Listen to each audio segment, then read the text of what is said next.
most amazing artist, and welcome back to Art with Miss Yezel.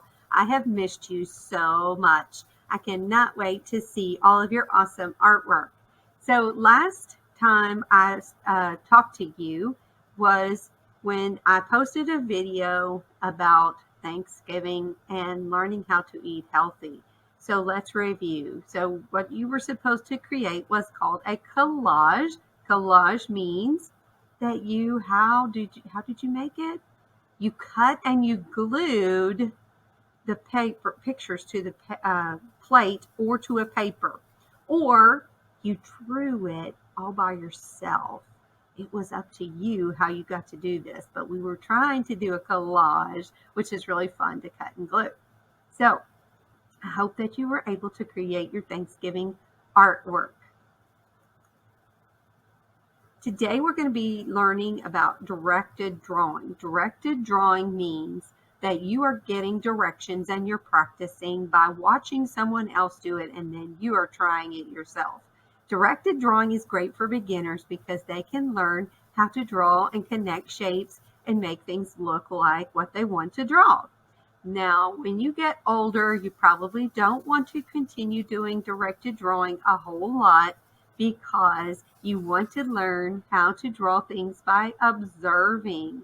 And we're going to be doing some of that in maybe a few more lessons. We're going to be observing things and looking at them to draw them. So I want you to continue practice drawing all by yourself. If you want to look up videos and do some directed drawing because you really want to learn how to draw a certain character or whatever, that's great. But make sure that you are doing some drawings that are from your imagination or from observation, which means you are looking at something and trying to draw what it looks like. So today we're going to be doing directed drawing, and we're going to be inspired by a story called The Girl Who Loved Wild Horses. So this is a Native American story, and you are going to be listening to the story. Then you're going to get to draw a horse. So I'm going to show you how to draw a cartoon horse. And if you don't like the cartoon horse, then you can look up your own video of a horse drawing and practice along with it. So let's look at the story.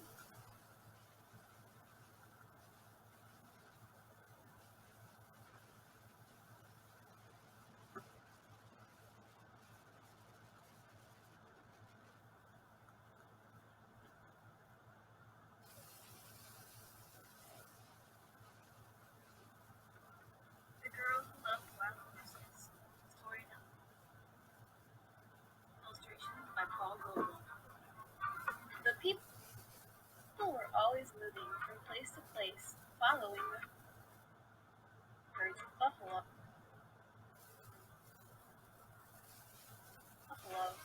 They had many horses to carry the teepees and all their belongings. They trained their fastest horses to hunt the buffalo.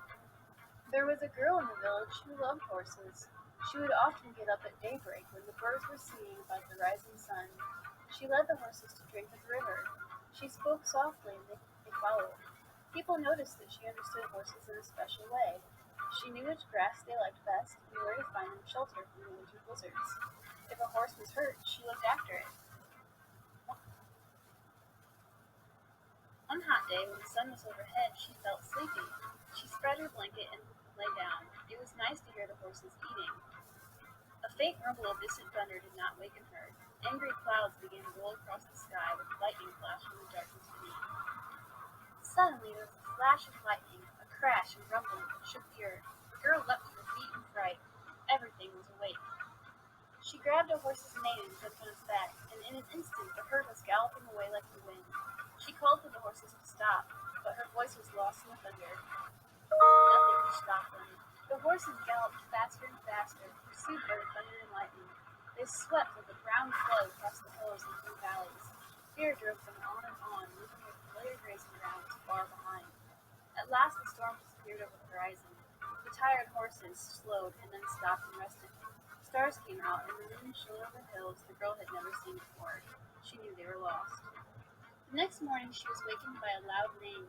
A beautiful spotted stallion was prancing to and fro in front of her, stamping his hooves and shaking his mane. He told her that he was the leader of the wild horses who roamed the hills. He welcomed her to live with them.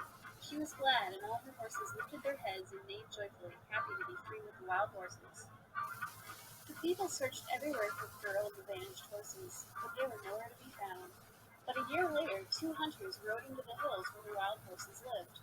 When they climbed a hill and looked over the top, they saw the wild horses led by a beautiful spotted stallion. Beside him rode the girl, leading a colt. They called out to her. She waved back, and the stallion quickly drove her away with all. Let's draw the horse that was in the story. Actually, we're going to make a cartoon version of the horse because I kind of think that those are easier to draw. So when you're starting to draw something, you always want to sketch it lightly when you're doing this because they're going to have you draw using different shapes, and you need to make sure that the shapes are not too dark so that when you erase, you don't see all those lines, okay? So we're going to start on the right side of our paper with the head of the horse, and we want to make sure we put it up toward the top and to the right so that we can have the body here, okay? So you're going to start with an oval shape for his head, and then you're going to create another oval shape for his ear, and if you just want to connect it here and not draw through the shape, that's fine, okay? If you cannot see this, I'm going to go back. So I just realized I'm drawing in pencil and you cannot see that. Okay, we've got a oval for his head, and then I'm going to make another oval, and you would draw through that if you want to. I'm just going to attach it like that so I don't have to erase because I'm using marker and I can't do that, can I? So now we're going to create his face. So we're going to draw a line here.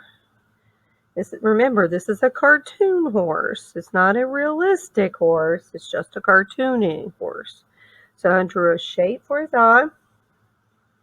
Another shape for the inside of his eyes, kind of looking up, isn't he? And then we're going to create the neck. Not too long.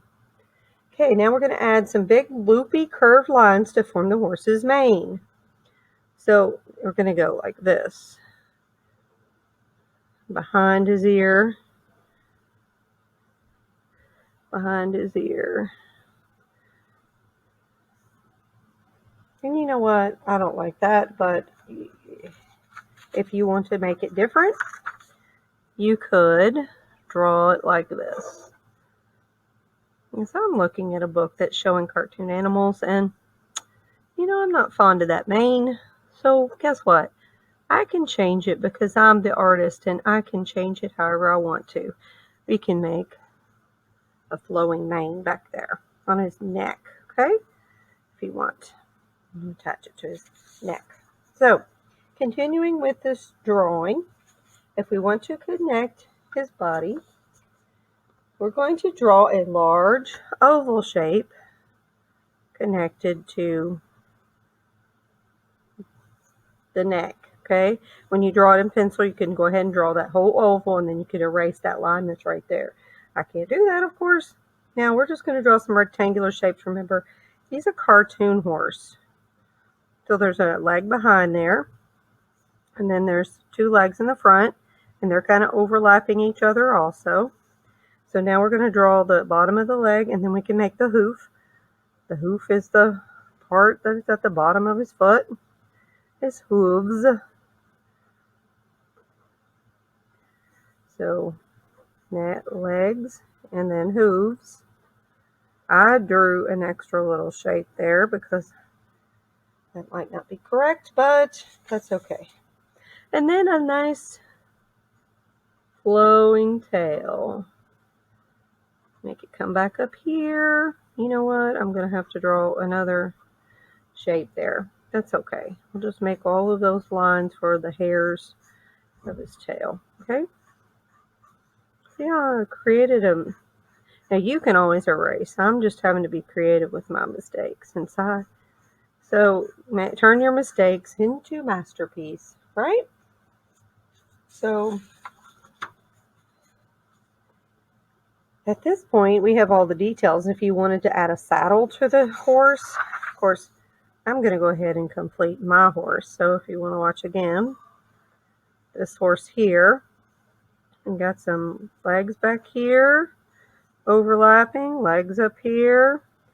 If you want to get fancy, you could actually add the curve to the front of the leg and make it look like he was lifting up one of his legs.